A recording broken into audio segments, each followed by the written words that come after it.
So folks, there are still many parts of South Africa that are under severe water restrictions, and we are all carting around water. We're getting it into the garden to try and save our plants. We're using it to flush toilets, and the most important thing is that every drop counts. So if you've got grey water that you need to get out into the garden, keeping things alive, how do we do it? We need an easy and simple method, because by carting it out or in a bucket, you really don't get the maximum coverage that you can. You're watering 1 or 2 plants, probably overwatering them, because you're not going to be taking a bucket and walking around to the entire garden. So let's find a way that you can get the water dispersed and displaced as easy as possible. And it is this simple. And in fact, it's quite fun. So what do you need? You need a cordless drill. Please folks, make sure that it's a cordless drill. Saves you a whole lot of time as well. You're going to need a hose pipe, and at the end of the hose pipe you're going to have a sprinkler, and you don't even have to have a sprinkler. You could simply just have it literally going into the garden like a flood irrigation, which is actually even better. Right, the next thing that you're going to need is this gadget. It's called a drill pump.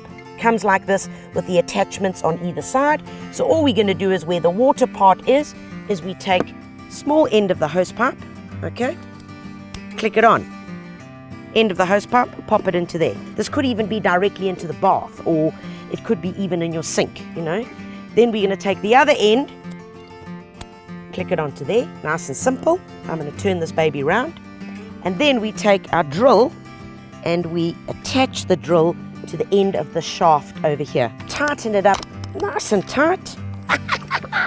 And then you put your drill in forward mode, and all you're going to do is hang out here and start your drill. And as you're starting your drill, make sure you're going in the right direction. Look here, look inside here. That is going the wrong way because it's blowing bubbles, not what we want. And then keep an eye on the end there, on that pyramid sprinkler.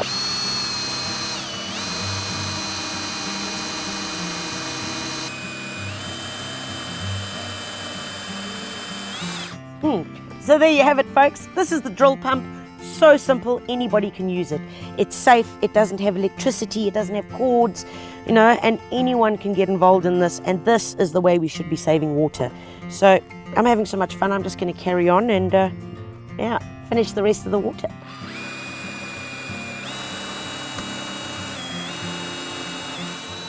So folks, besides moving water around and saving every drop, does that mean that we're going to be stopping to garden? Oh no, of course not. We've got to plant the plants that are tough.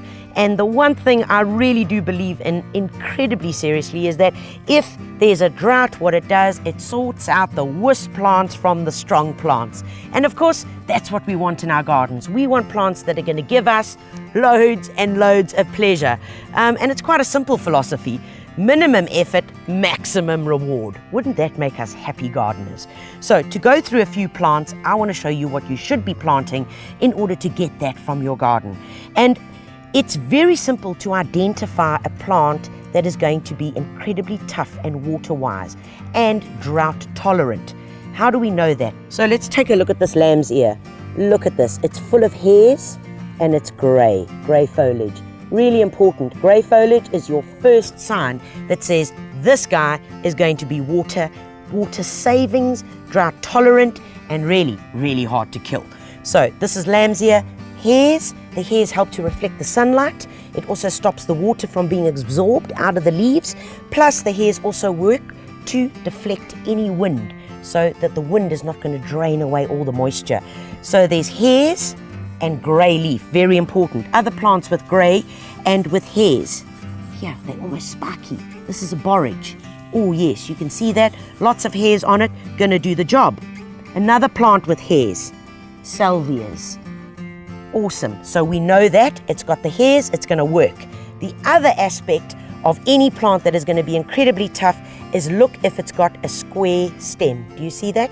Square stem, that means it's part of the sage family. Any member of the sage family is going to be incredibly tough and drought tolerant. Excellent, so we're getting somewhere. The next thing is long, thick, strap-like leaves. And this is very common in agapanthus. They've got these fleshy, almost succulent-y leaves. And we know that that is going to help to, number one, retain the moisture and also be able to deflect the sunlight because of these thick strap-like leaves. The next thing is, look at this. We all know them, but everything that we've been talking about is right here. It's got the hairs, it's grey, and of course, we know that it's got the thick, fleshy stems, so it's going to be a real winner. And finally, something like the coprosma, which are the marble chips, also have that waxy kind of coating over them. The waxy coating, which gives it that beautiful bling bling and the shiny look, is not only for our pleasure, but it's really important as a drought-tolerant plant and makes this guy as tough as nails. Those are the things to look out for, guys. Grey leaves, hairs, square stems, and of course, are they thick, fleshy, and waxy. Use those pointers to make your choice of plants at your local garden centre, and you're on the right track.